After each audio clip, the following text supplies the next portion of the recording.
Pernah kebayang nggak gimana caranya data modern bisa mengubah sebuah tradisi amal yang udah ada dari zaman dulu?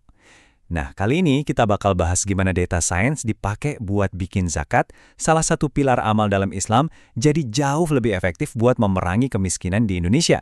Langsung aja kita mulai. Jadi pertanyaan utamanya sebetulnya simpel.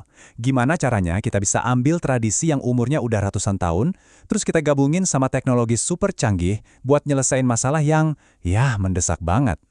Nah, disinilah tradisi ketemu sama inovasi. Oke, biar kita semua paham seberapa pentingnya ini, kita mulai dari angka ini dulu. 9,3%. Nah, ini tuh angka kemiskinan di Indonesia per Maret 2024. Dan ini bukan sekedar statistik ya. Di balik angka ini ada jutaan orang yang berjuang setiap hari. Jadi skala masalahnya tuh sebesar ini. Tapi masalahnya ternyata lebih dalam dari sekedar angka itu. Seperti yang ditekankan di penelitian ini, kemiskinan di Indonesia itu juga soal pertumbuhan ekonomi yang nggak merata. Maksudnya apa? Artinya ada kesenjangan yang gede banget antara satu daerah dengan daerah lain. Nah, ini yang bikin solusinya jadi jauh lebih ribet.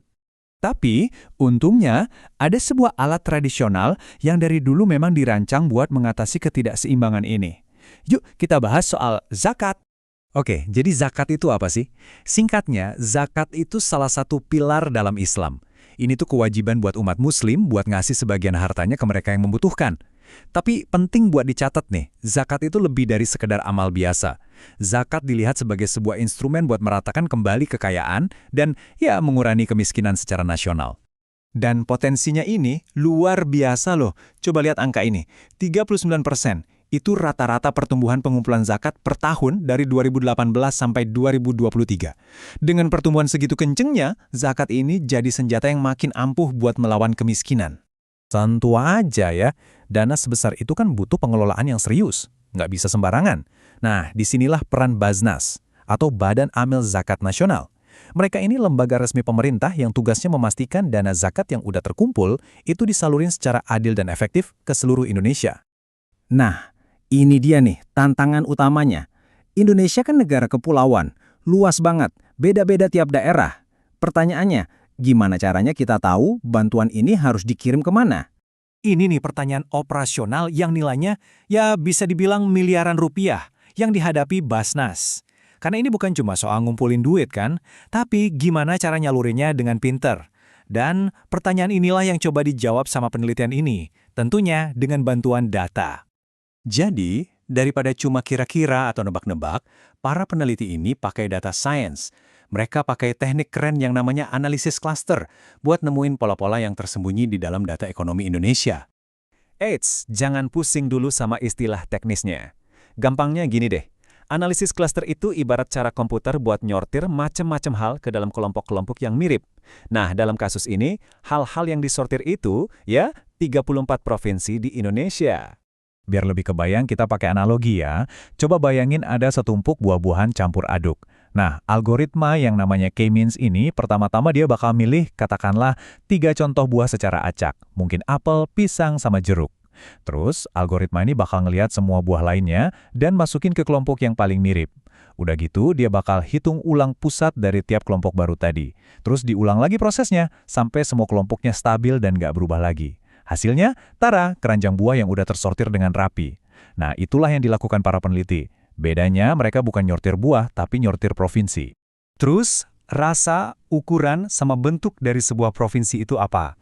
Nah, para peneliti pakai 7 indikator kunci, mulai dari jumlah penduduk miskin, terus ada indeks kedalaman kemiskinan, angka kematian anak, angka harapan hidup, sampai pendapatan rata-rata, inflasi, dan PDD per kapita. Ini tuh kayak tanda-tanda vital buat ngukur kesehatan ekonomi tiap provinsi.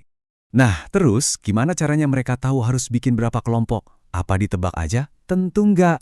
Mereka pakai alat statistik namanya metode siku atau elbow method. Coba deh lihat grafik ini. Ada lekukan tajam kan? Sikunya itu pas banget di angka 3. Nah, ini tuh cara si data ngasih tahu kita secara ilmiah kalau cara paling pas buat ngelompokin provinsi-provinsi di Indonesia itu ya dibagi jadi 3 kelompok berbeda. Oke, jadi setelah semua analisis data yang rumit tadi, apa sih hasilnya? Ternyata mereka berhasil menciptakan sebuah peta kebutuhan yang benar-benar baru buat Indonesia yang ngebagi semua provinsi jadi 3 profil ekonomi yang jelas banget bedanya. Hasil analisisnya nunjukin ada 3 profil provinsi yang jelas. Ada klaster 1, ini yang paling butuh bantuan, jadi prioritas utama. Terus ada klaster 2, yang posisinya di tengah-tengah lah. Dan terakhir, klaster 0, yang ekonominya lebih kuat. Jadi gampangnya, ingat aja, klaster 1 itu yang paling butuh perhatian kita. Dan ini dia nih, temuan yang mungkin cukup mengejutkan. Kelompok yang paling butuh bantuan, si klaster 1 tadi, ternyata isinya 3 provinsi ini, Jawa Timur, Jawa Tengah, dan Jawa Barat. Loh, kok bisa? Padahal kan mereka ini pusat populasi dan ekonomi negara ya. Tapi justru data menunjukkan provinsi-provinsi inilah yang punya kantong-kantong kemiskinan dan kesulitan ekonomi paling besar secara jumlah absolut. Dan inilah hasil akhirnya, kalau kita lihat dalam bentuk peta. Peta ini bukan lagi soal geografi biasa, tapi geografi kebutuhan.